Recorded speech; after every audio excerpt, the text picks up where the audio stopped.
자, 곧바로 메이데이 2편, 우리 두 번째 이슈 하고 관심 정보 네. 진행을 해보도록 하겠습니다. 자, 이슈 두 번째 이슈는 어떤 내용들입니까? 두 번째 이슈는 뭐 많이들 아시고 계시겠지만 밸류업 프로그램에 관련된 내용입니다. 자, 4월 22일 이틀 전이죠. 기사에서도 확인할 수 있듯이 다음 달부터 상장사의 PBR 등에 대한 투자지표 공시가 시작되는데요. 당초 하반기부터 시행될 예정이었지만 해당 일정이 대폭 앞당겨졌습니다. 최근 윤석열 정부의 총선 참패에 이어 고금리 기조 지속, 중동의 지정학적 리스크 위기까지 겹치면서 국내 증시가 침체 양상을 보이자 정부가 밸류업 고삐를 잡아쬐는 차원에서 기업 공시부터 속도를 낸다라는 분석이 나오고 있는데요. 금융위원회와 한국거래소는 당초 하반기로 예정을 했었던 밸류업 프로그램의 시기를 앞당겨서 다음 달부터 실행하는 것으로 확인되었습니다. 자, 준비된 기업으로부터 기업 가치 제고 계획을 자율적으로 공시하기 시작할 것이라고 이야기를 했고, 거래소가 마련한 기업 가치 제고 계획 가이드라인에 따르면 밸류업 프로그램은 기업 개요, 현황 진단, 목표 설정, 계획 수립, 이행평가, 소통 등 총 6가지 단계로 좀 구성이 되어 있고요. 거래소 측은 이제 투자지표 공시에 따라서 PBR, PER, ROE, COE, 배당 성향과 지배 구조 등의 비재무 지표 등을 이제 지표로 설정했습니다. 자, 지표 분석의 이제 방식은 시계열 분석, 산업 평균 분석, 경쟁사 분석 등의 방식들을 선택을 할 수 있으면서 강제성을 부과하지는 않았지만 자율성, 중장기적인 관점, 각 기업의 적합한 계획을 밸류업의 기본 원칙으로 삼았습니다. 그래서 현 시점 우리는 2024년 5월 달에 상장사 투자지표 공시, 그리고 6월 달에 공시 교육 및 컨설팅 진행, 그리고 4분기에 한국거래소 코리아 밸류업 지수 개발 및 지수 추종 ETF 출시, 해당 일정들을 베이스로 저 PBR 관련된 종목들을 주목해 볼 필요가 있겠다라고 말씀을 드릴 수가 있겠습니다. 우리 저 PBR 관련된 이슈들이 좀 있는데, 좀 개인적으로 궁금한 게 있는데, 네네. 투자지표가 공시가 시작된다라고 하셨던 거, 어떤 공시들이 구체적으로 우리가 볼 수 있는 공시들이 되겠습니까? 아마 공시가 연일에는 조금 공시를 해야 된다라고 이야기를 원래 했었거든요. 그래서 이제 홈페이지나 아니면 이제 저희 다트나 이런 쪽에서 이제 볼 수 있겠다라고 이야기를 했는데, 정확한 것은 이제 홈페이지일 확률이 매우 높긴 합니다. 우리가 재무제표 주석을 발표하면 네네. 거기서 이제 PBR이라든가 PER이라든가 ROE라든가 네. 그런 것들은 각자 계산을 해가지고 증권사에서 계산을 이제 해주는 형식이었지 않습니까? 네, 그렇죠. 근데 그거를 이제 기업에서 한다는 얘기인 거예요? 그 부분에 대해서 이제 기업이 이제 정확하게 이제 공표를 한다라는 내용인 건데, 요것도 이제 아마 5월 달에 자세히 나올 확률이 높아요. 그래서 자세한 내용은 아직 나오지 않았고, 연일에 이렇게 기업들이 이제 아마도 제가 알기로는 그 시가총액이나 관련 업종도 이렇게 분석을 해가지고 전체적으로 이제 PER의 순위나 ROE의 순위나 PBR의 순위나 이런 식으로 좀 매겨가는 그림을 그리지 않을까 생각을 합니다. 보통 투자자들이 이런 부분들이 좀 어려웠어서 투자의 기준을 잡기가 좀 힘드셨는데, 그렇죠. 아무래도 기업들의 일괄적인 공시가 있으면 순위매기가 편할 거고, 선택을 하시는 그런 선택지, 그런 것들이 좀 편하시지 않을까, 그런 것들을 좀 기대를 해보실 수가 있습니다. 자, 그러면 이런 정책에 의한 수혜주들, 관련주들, 네. 수혜까지는 아니더라도 이 기업들은 좀 관련이 있지 않을까. 너무 많지 않습니까? 너무 많죠. 네, 대략적으로 좀 줄여가지고 어떤 산업군들을 네. 보면 좋을 것 같다.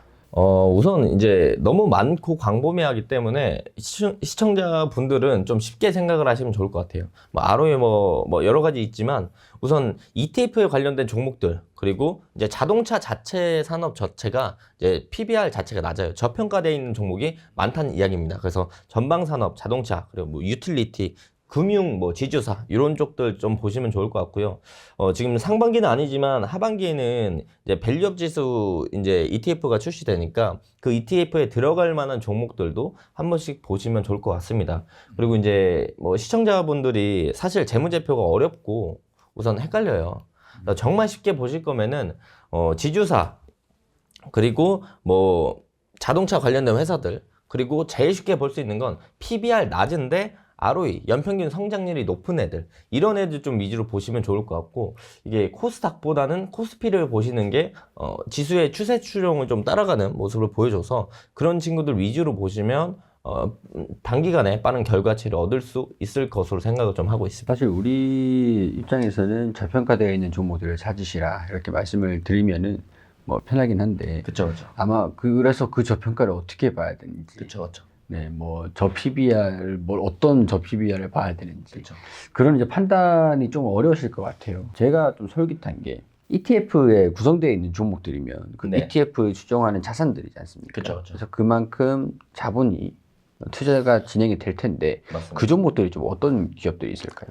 그 예상이긴 한데요. ETF로 이제 지수 추종 ETF 출시했을 때 이제 들어갈 만한 종목들은 뭐 당연히 삼성전자 들어가겠죠. 그래서 뭐 기아, 뭐 셀트리온, 삼성 뭐 SDI, 삼성 바이오로직스, 그리고 뭐 에크프로 BM도 들어갈 가능성이 높을 것 같아요. 그리고 뭐 진에어, 아시아나 항공, 뭐 하나 에어로스페이스 뭐 이런 친구들이 들어갈 것 같긴 한데 대부분 시총이 좀 크면서 상위 있는 종목들이 이제 위주로 이렇게 지수 추종의 ETF로 들어가지 않을까 생각을 좀 하고 있고, 우리가 기본적으로 주식을 조금 하셨던 분들은 아실 거예요. 어떤 한두 종목의 큰 종목들이 지수를 강제로 끌고 가는 경우들이 있잖아요. 그렇죠. 예, 그런 친구들이 ETF에 포함될 확률이 높다라고 생각하시면 좋을 것 같아요. ETF 같은 경우는 뭐 ETF가 설정이 될 때 네네. 그때 이전 후로 흐름들이 좀 달라질 수 있으니까 자료 흐름들이 뭐 그런 것들도 이 ETF의 규모 그런 것들도 면밀하게 좀 따지셔가지고 보시면 좋을 것 같습니다. 그래서 여기에서 너무 많았어요. 예, 많죠. 종목이 하도 엄청 많아가지고. 여기서 딱 두 종목만 좀 관련 종목이다라고 좀 뽑아주신다면. 저는 최근에도 이제 해당 이슈로 같이 움직였던 저 PBR 이슈로 이제 21일, 22일 또 막 움직였거든요. 네. 종목들이. 그때 저는 이제 여러 가지를 다 포함해서 봤을 때는 LG랑 좀 KT 이렇게 좀 보입니다. LG랑 KT가 너무 싸. 맞아요. 엉덩이가 너무 무거워. 네. 평가도 저평가 라인에 있고, 최근에 이제 지수가 빠지면서 같이 많이 빠졌거든요. 그래서 이제 우리가 보조지표를 저는 사용을 하는데, 그때 RSI를 좀 사용합니다.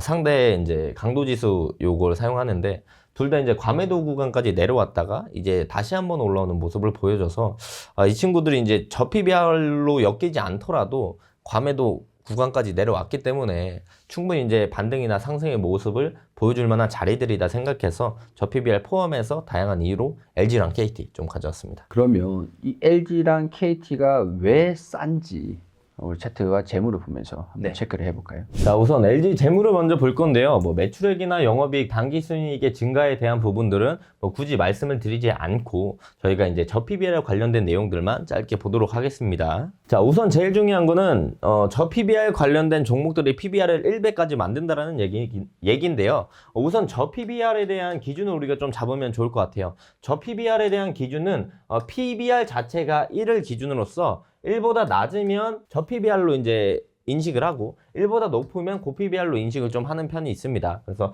1 기준에 1보다 PBR이 아래에 있다. 그렇다면 저 PBR로 볼 수가 있겠고요. 지금 이제 LG를 봤을 때 이 PBR을 보면 0.52, 0.45, 뭐 0.43, 0.41. 지금 2024년, 5년, 6년 예상 컨센이고 그 이전을 보더라도요. 0.6 정도, 평균 한 0.5에서 6 정도 나오는 걸 확인할 수 있어서 저평가 구간의 PBR 기준에만 봤을 때 저평가 구간에 있다 말씀을 드릴 수가 있겠고, 우리가 ROE 쪽을 보면요.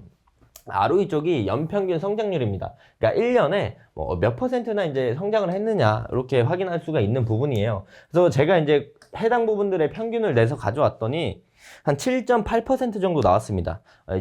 이제 미래 예상 컨센은 빼고 지금까지 5년들 코로나 포함해가지고 5년을 봤을 때 연평균 7.8% 성장을 하고 있기 때문에 성장 자체는 나쁘지, 대기업치고 7%, 8%면 나쁘지 않다라고 볼 수가 있겠고요. 자, 그리고 우리가 기술적인 부분으로 돌아와서 본다면요, 최근에 이제 쌍바닥을 형성을 해주는 모습을 충분히 보여주고 있고, 그 이전에도 저점들을 지켜주는 라인, 매물대가 강한 지지 라인이 되는 부분들을 확인할 수가 있겠고, 또한 최근에 이제 RSI를 보면은 과매도 구간까지 많이 내려온 모습을 보여주고 있습니다. 즉, 매도가 생각보다 과하게 나왔다, 이런 뜻으로 쓰는 지표인데요.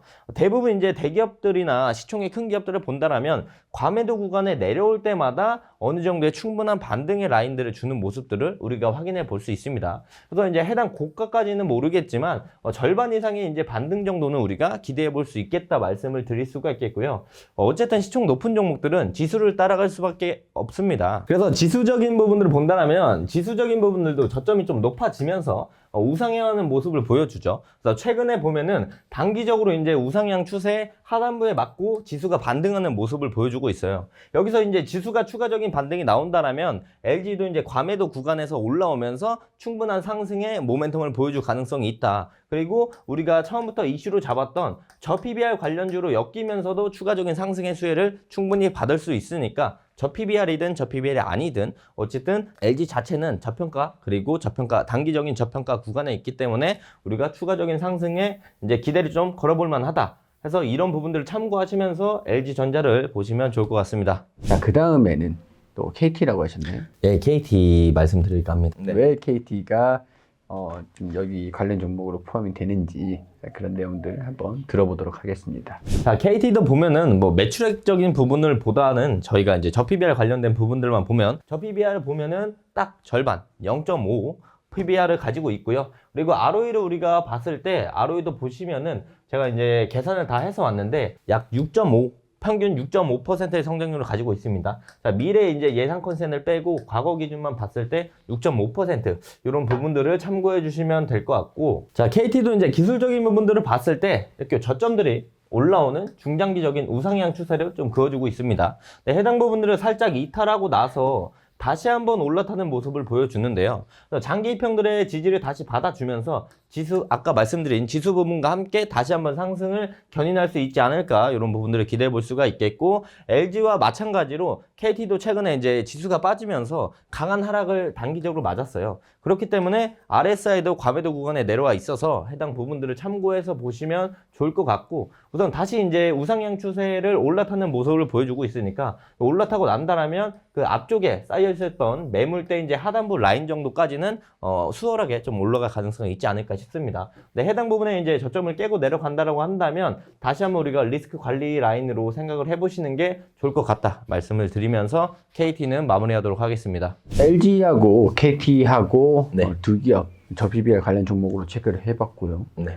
자, 이렇게 이슈 두 개 체크를 했고 관련 종목들이 어떤 것들인지 봤으니까 이제는 관심 종목 차례죠. 네, 맞습니다. 관심 종목 두 종목 딱 뽑았습니다. 그 이슈 하나당 한 종목. 그러면은 어떤 종목입니까? 하나씩 차근차근 부탁드립니다. 우선 첫 번째는 그 로봇 관련된 종목 중에 하나 뽑았는데 제가 고민을 진짜 많이 했어요.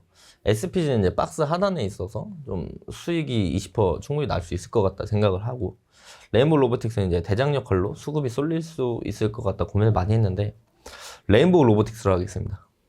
계속 고민하시지 않았나요? 예, 지금 촬영 중에도 계속 고민했는데 레인보우 로보틱스로 하겠습니다. 저라면 SPG로. 레인보우 로보틱스 하겠습니다. 저라면 SPG로 바꿀 기회를 드리겠습니다.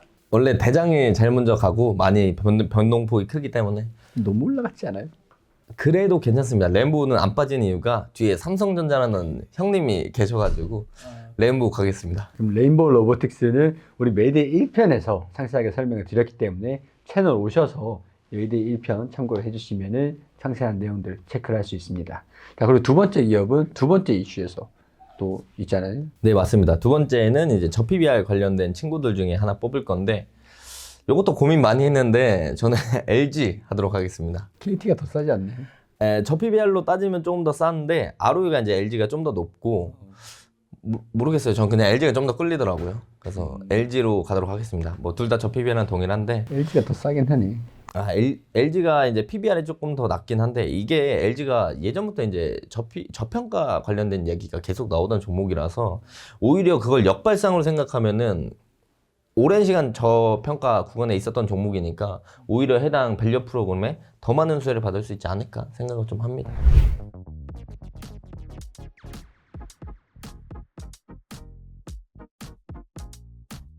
자, 이렇게 관심 종목으로 레인보우 로보틱스하고 LG 두 기업 말씀을 드렸는데 종목을 추천을 해드리는 건 아닙니다. 이 관심 시장을 이 종목들을 관심을 가지고 시장의 이슈들과 연계해서 지켜보자라고 한 가지 한 가지 뽑아드린 것들이기 때문에 추천을 해드린다라고 생각하지는 말아주시고 투자에 대한 판단은 개별적으로 해주시기를 거듭 당부드리도록 하겠습니다. 그래도 도움이 되었으면 좋겠다는 말씀 드리면서 저희가 준비한 시간은 여기까지이기 때문에 여기에서 인사드리도록 하겠습니다. 구독과 좋아요 부탁드리고 다음 시간에 뵙겠습니다. 감사합니다.